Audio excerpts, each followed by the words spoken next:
Welcome into the pre-match meeting. Alex Steck joined by Tom Glarder. Tommy, that John Denver is full of truth. I would say truth because these Rockies behind us, snow-capped absolutely beautiful. Stunning view. Sports Authority Field at Mile High. In case you haven't noticed, stadiums here in Denver have really long titles. As of course, the Orange and Blue tonight will play at Dick's Sporting Goods Park out in Commerce City. But first things first, I'm just happy to see you, Alex. I know. I feel like it's been forever. With me, it has been. Since we've done one of these, Charlie admirably filled in for you when you were MIA down in Orlando. Yep. Did a great job. And Thank you, there Charlie. was a point yesterday where I was wondering if I was going to be doing this show by myself on my iPhone. Because you guys had a little bit of, I was the lucky one. Just a little bit of a delay. I had some business in Atlanta to take care of, so I came in on my own from Atlanta and was keeping track of things in social media. You guys had an eventful Friday. Yeah, we were trying to find some things to do in the airport to pass the time. We sat on a plane for about 3.5 hours on the runway before finally deboarding. There were mechanical issues. They tried to fix them. Emergency brakes. Kind of important. Yeah, and then proceeded to sit in the airport for another 4 hours. So the team wasn't happy. Obviously, the guys are, trying to come here, get some sleep, get some rest before a big game, already having to play at high altitude, which is challenging enough. So I spoke to Gary Walker this morning, actually, our director of sports performance, to kind of get his take on playing at altitude and how that factors in. And he said, usually it takes your body about 1 week to adjust. Just living in this area, being at altitude. So that's not realistic for an MLS team to come out here, spend that much time and train there. But if you come here in this short window, you come just for a little bit of time the night before, that's actually going to be more beneficial because you can train in Cincinnati in the environment that you're used to, and it doesn't have as much of an effect on your body. But the altitude, as you said, it does affect repeated sprint performance, which obviously we see in soccer. I've been testing it all morning. Oh yeah, doing sprints. Yes, that's right. You don't seem winded at all. I'm impressed. It was a couple hours ago. But this, after the delay, he said the altitude may not be the biggest issue here, that neither of those situations may affect performance and injury risk. It could be the lack of sleep and the lack of nutrition before a match like this. Yeah, no doubt. I know the team was eating about 1:45 in the morning Mountain Time after they got a chance to sleep in this morning. The team walk was postponed a little bit, and I'm sure guys were sneaking a nap. It's a 6:30 Mountain Time, 8:30 local time out in Cincinnati. And just a reminder, if folks haven't been on social media today, there is an ongoing contract negotiation between DirecTV and Star 64. So if you're a DirecTV subscriber, Star 64 right now does not exist on DirecTV at this moment. It could be resolved this afternoon. It could end up being back on by tonight. But in the event that it is not on, flip over to CW. On the CW, on DirecTV, the match will be shown. So everybody else, if you don't have DirecTV, watch on Star 64 like you normally do, or on Flow Sports, or on ESPN Plus, if that's how you tune in to the match. But if you're looking for us on Star 64, having DirecTV, flip over to the CW. It'll be there.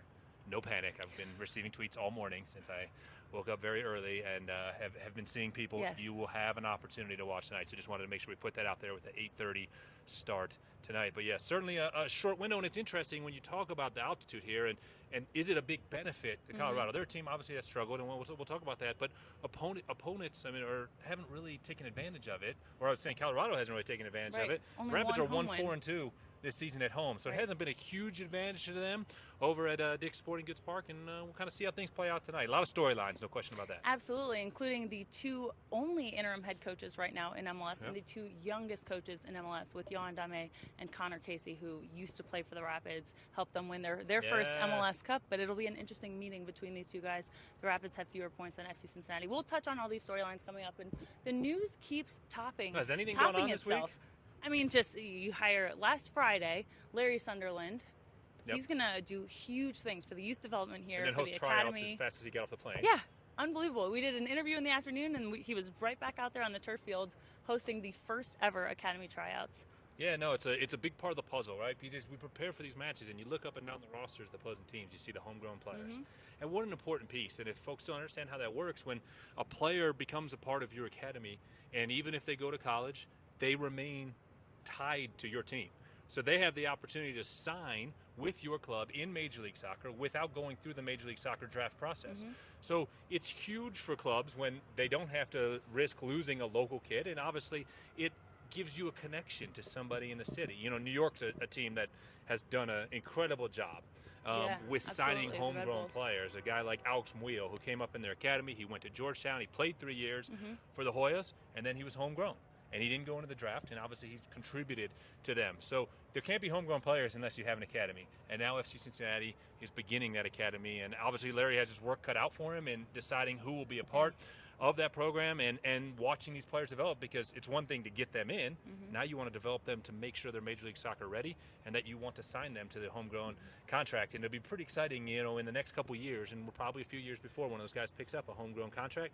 But when the first one gets that contract, it's going to be a pretty cool moment. A very exciting day. And as they're looking to continue building the roster, factoring in those academy players down the line, there's a new guy in charge of all the personnel, the guys that are going to be playing the sporting side of things. FC Cincinnati just hired a new general manager, Gerard Nijkamp. He came from the Netherlands.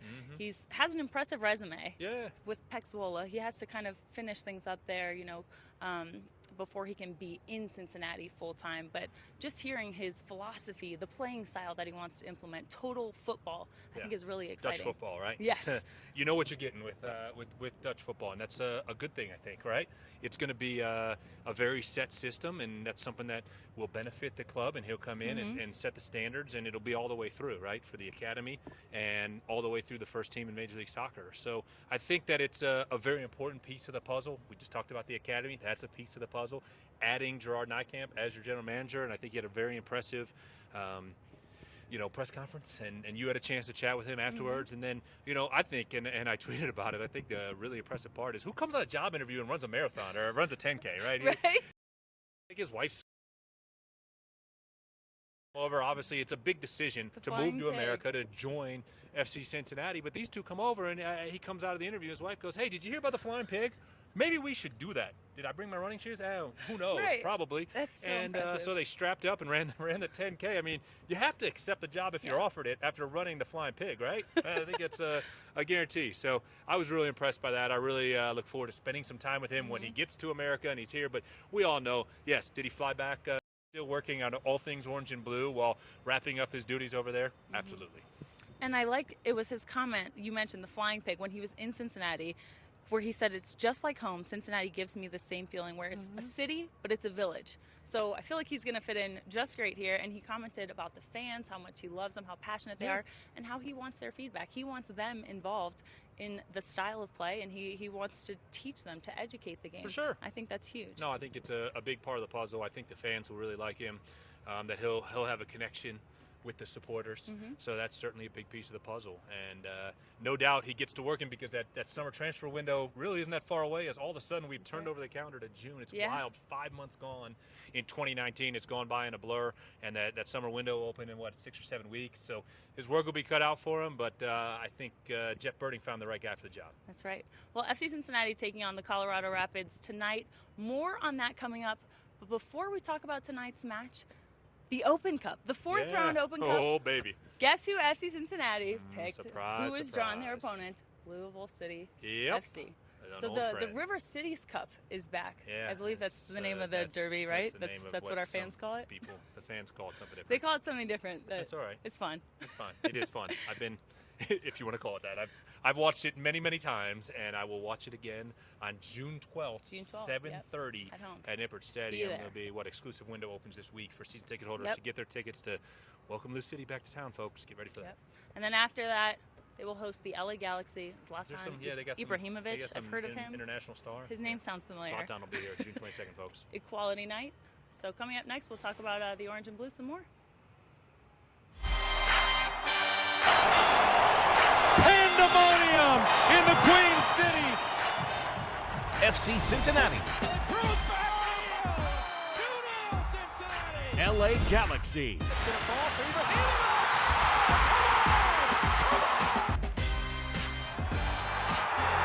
FC Cincinnati are back home Saturday, June 22nd versus the LA Galaxy. Secure tickets today at fccincinnati.com.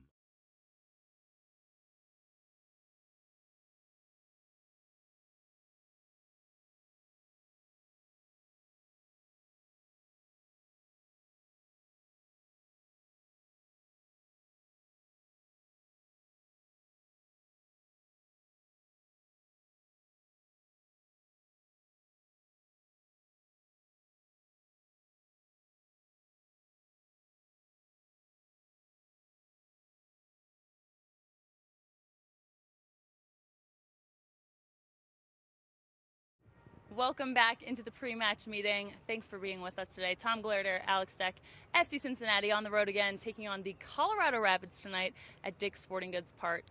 Kickoff is set for 8:30. Can we talk uniforms for a moment? Sure. Sure. Of course. So, yeah. Colorado's wearing their black diamond uniforms tonight. Yeah. They are neither black nor do that. they have diamonds. I just want to say they're all white. So Black Diamond. How do they get the name? Well, they're all You know what? Black Diamond, Diamond. is a skiing term. right back there. Skiing There's term. your Black Diamond. You Yep. see the I white used to- snow-capped Rockies behind Yep. us? That's the Black Diamond back Diamond. there. So they're Black Diamond kits, which means the orange and blue are in their primary blues tonight. I like For that. the first ever meeting Okay. between the Rapids and FC Cincinnati. That'll be good. I wish we throw a could little do nugget out there. some downhill skiing today. I used to do the double Black Diamonds with my brother. I don't Tree think runs. I don't think you're cleared for that yet. Not quite yet. I'm getting there. All right. Getting there. But the guy leading their attack here, we know his name, right? Yeah, he Kai was with Kamara, FC Cincinnati wasn't for about he? 12 minutes, I believe. He's played Yes. for 7 different clubs in Major League Soccer. He was with FC Cincinnati for just a smidgen of time A hot during minute. the expansion draft. You and I were in New York City, and it was probably, about 10 or 12 minutes that he was with the club and then traded to Colorado in part of the deal that brought Kendall Waston to FC Cincinnati. So, he's a prolific scorer. You know what you're getting. He was with Columbus, so you're obviously familiar with Very much him, so. and he is certainly somebody that the back line for FC Cincinnati is going to have to know where he's at all time because he's a game changer. Absolutely. He's one of the best aerial threats Yes. in the league. He's scored 7 goals. He's 4th in the league so far this season. But the Rapids themselves, I mean, they've scored 21. However, they've also conceded 33. So I think they do have a lot of strong attacking players. You also have Diego Rubio, Shinishiaki there, Mosquita. Those guys are all dangerous in the attack. They'll go at you. We'll try to run through players. And I like Jonathan Lewis. He's been a player that I've liked watching, especially as he's gotten some appearances with the U.S. men's national team. A guy that came from the University of Akron. He's scored twice in the last 2 games. So I think he can be dangerous on the wing, whipping balls in. Yeah, Kai Kamara, is the guy who sets the pace, right? Because he is the scorer. 119 goals, I believe, in Major League Soccer. That's 5th all time. Against how many As teams? he's trying to It's chase. unbelievable. Yeah, he's trying to chase down Wando, who suddenly is on fire. But so he's the prolific scorer, and then you're right. It's the guys that surround him that also are scoring goals, but they're also giving up a lot of goals. Tim Howard, who's a legend, and in his final season in Major League Soccer, has given up 2.46 goals against average this season. So it's the type of match where can Colorado score goals? Absolutely, but they can also concede them, and FC Cincinnati has the weapons and the guys to be able to set them up. Absolutely. They only have 1 shutout. I did see Lawless Abubakar, another guy who's on loan right now from Columbus, playing center back for them. So he's very physical. I noticed the game against Philadelphia was a very physical match overall, but I felt like it was the same story when we played Philly earlier this season. Yeah. But I think their defense is an area where FCC can capitalize. They're not the strongest. However, a lot of their players are very strong. They have a great work rate, winning the ball back defensively. Yeah. A lot of individual players with strong work rates. Yeah, Bubakar, since coming over, certainly has made himself part of the rotation for interim head coach Conor Casey, and he's started 3 matches this year. You talked about the Philadelphia match. I mean, that's a game in which Casey rotated some of his club. Tim Howard didn't make the trip. Kai Kamara didn't make the trip. I believe that Jack Price, defensive midfielder, he was not there in Philadelphia for that game. So a lot of the regular starters weren't even on the trip, let alone there, and they scored a late goal to equalize and get a result on the road against one of the better teams in the Eastern Conference. So, yeah, they're a scrappy team, but their back line has given up some chances, and that's really where the forwards for FC Cincinnati are going to have to attack and try to exploit some of their weaknesses.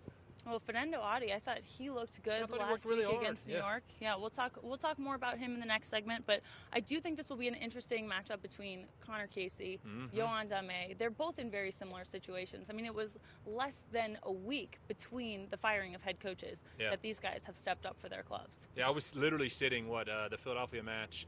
That was Alan Koch's second to last match. So that was that midweek Wednesday match, and I went to lunch with JP Del Camera, the play-by-play voice for Philadelphia that day. And we were sitting at lunch, and as I walked in, he looked at his phone and said Anthony Hudson was just fired. So that was Wednesday, and then 6 days later, Alan Koch was fired. So, Conor Casey and Yohan Dame now as the 2 youngest coaches in Major League Soccer go head-to-head. And, at times we've seen both teams have seen a resurgence of energy and solid play. Undefeated in their last 3 are Colorado. I thought FC Cincinnati really deserved something against New York. I know we'll talk about that in the final segment, and obviously got the win against Montreal. So it's a thankless position certainly to take over mid-season when a coach is fired.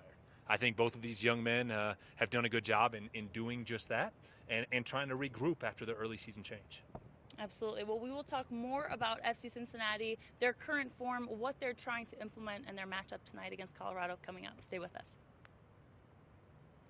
The Orange and Blue, June 22nd at 7:30 p.m. versus the LA Galaxy. Grab your ticket today at fccincinnati.com.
Welcome into our final segment of the pre-match meeting. Tom Glader, Alex Dick. We're talking about FC Cincinnati facing the Colorado Rapids tonight. We even have a special guest over there, Satoshi Tatsumi, our team admin. I invited him in to be a special guest and take us blow by blow through yesterday. Now I heard, and again I was the lucky one that wasn't part of yesterday's 7-hour affair, that he's very calm, cool, collected. I mean, that's exactly what you want in your team admin, right? Like you can't, if you get frazzled in that moment, the plane's never coming. So thank you, Satoshi, for handling everything yesterday. Great work. I have to imagine that was somebody not fun. Owes him a pop or two tonight, I think, for managing all that once it's all said and done here in the first ever meeting between these clubs. Well, FC Cincinnati looking to overcome the challenges of a long night in the airport with high altitude, and they have 2 road matches before heading into the Gold Cup break. Yeah, you know, it's a chance to see if they can build some momentum going into that Gold Cup break. They'll go 16 days without a Major League Soccer match. Of course, if you haven't looked at the U.S. Open Cup schedule, they could play twice during that break. So some guys aren't going to see as much rest as others. But, you know, right now the thought is that they're going to lose 4 players. Yeah. You're going to see 2 go to Costa Rica, and Kendall Waston, who's suspended tonight, by the way, so he can't play against Colorado. And then Alan Cruz, who's been banged up, and you know, maybe we'll see him in this matchup against Colorado. And then, of course, the 2 Jamaicans, Alvis Powell and Darren Maddox. You know, the final 23-man rosters haven't been announced yet. I think it's safe to say all 4 of those guys are going to be involved, which means FC Cincinnati's going to be down with 4. And then on top of some of the injuries they've already been dealing with as of late, it becomes a little bit tricky as far as your roster management is concerned. But certainly I think it's a great opportunity here in Colorado and then at New York City on Thursday to build some momentum before going to that break and feel good about the efforts that you put out on the pitch. And they did recently recall Tommy McCabe, Rashawn Dolly, so they have some more options. Corbin Bone, Alan Cruz, both coming back from injury, so they should be available tonight for the Orange and Blue. Kendall Waston, as you mentioned, he's unavailable tonight. He'll be suspended, so not only do you have to look to fill that center back role against a guy like Kai Kamara. Yep. Only 2 guys have worn a captain's armband this year, and Kendall's worn it now in the last 9 games. Greg Garza wore it twice when Kendall was out with the Costa Rican national team, and then, of course, missed the first game back with a calf injury after returning to FC Cincinnati. So, yeah, you look up and down FC Cincinnati's roster, and Kevin McCloskey and I just had this conversation at breakfast.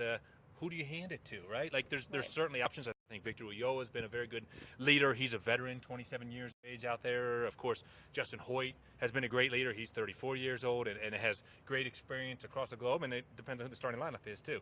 Who does Johan put in the starting 11? And then of those guys who have been leaders this year, who gets to wear the armband? I mean, Spencer Ritchie, I think, has been a leader as well, and certainly it's not unusual to see a goalkeeper wear the captain's armband. So I think that there's options there for Johan Dame, but yeah, there's a tough decision. If Greg Garza is healthy, then there's no question. Greg Garza wears the captain's armband when Kendall Waston isn't available, but Kendall's not going to be available for a while, so different guys have to step up. Right. You know, someone else is starting at center back. Is that Forrest Lasso? Is it Nick Hagelin? Maybe Nick Hagelin's an option. Who do you like of matching up? Someone. Yeah, exactly. So you have to look at Colorado, look at who your best personnel is, and then make a decision as to who gets to wear that captain's armband. But a lot of different guys. Without Kendall Waston, without Greg Garza during this Gold Cup break, someone's going to have to step up and be that captain. So it's an opportunity.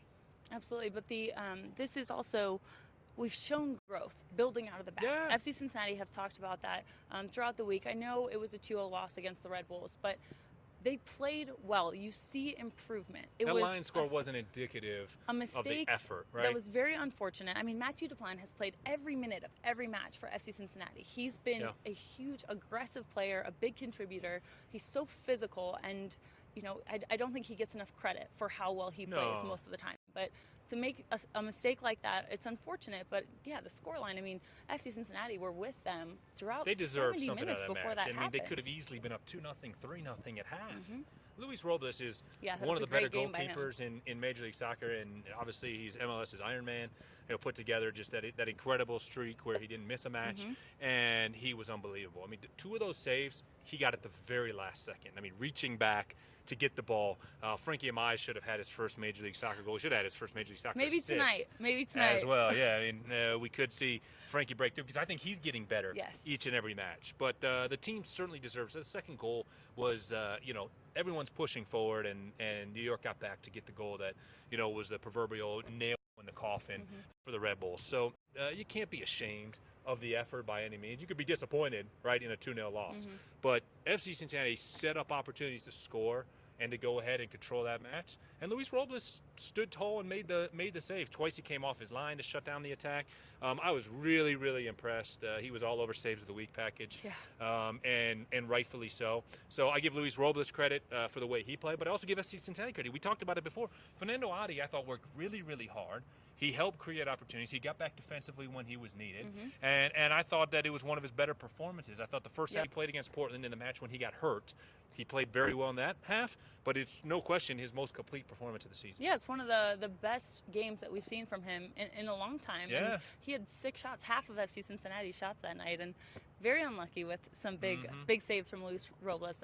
But Frankie Amaya also, you know, I think maybe he gets one tonight. He did have some inspirational reading from goalkeeper coach Jack Stern last night. Maybe that's the difference. I'll tell you what, if he does get his first Major League Soccer goal tonight, we're going to have to set up some reading sessions, I think, maybe before every match between Jack and Frankie. But that's our lead story tonight on the broadcast. You know, we're going to talk about Frankie right off the top when we come on the air because I think he's getting better each and every week. Absolutely, he's started 4 straight matches. He's looking better and better and more comfortable, and he took a lot of the corner kicks last week against New York and nearly set up what Fanendo Adi, I believe it was, on the header when Robles made another save. So I've really liked the way that he has played. You got to remember, he's 18 years old. His birthday's still a couple months off, so he's a long way from turning 19. He doesn't look a bit of 18 years old or 4 games into, 4 games starting in Major League Soccer. So I've been impressed by Frankie, and if he's back in the 11 tonight for Johan Dame, excited to see how he builds upon that success of late. He goes out there and just works hard. I mean, for the full 90 minutes or the entire time. Don't push around his teammates. Right? Like, I love it. Don't push around one of his guys. He's going to be nose to nose. It doesn't matter if it's a 6'4" center back or whomever. If you tackle hard on somebody in orange and blue, Frankie Amaya, if he's in the region, he's going to come over and give you a piece of his mind at all of 5'4". So no, I think Frankie's been great and excited to see his career continue to build through this season. An exciting match tonight, FC Cincinnati, Colorado Rapids. Remember, kickoff is set for 8:30 in Cincinnati. That's 6:30 Mountain Time where we are locally. Make sure you guys tune in. Thank you for watching the pre-match meeting. For Tom Galerter. Alex, it's great to have you back. You're so confused. We said we were going to just switch seats and fool everyone since we didn't have a guest, so we didn't have to do any chair rearranging. Yeah, no, next time. It's all right. For Tom Glarder, Alex Deck, Matt Chisler, and Brendan Warner, thank you very much for watching, and we'll see you guys tonight.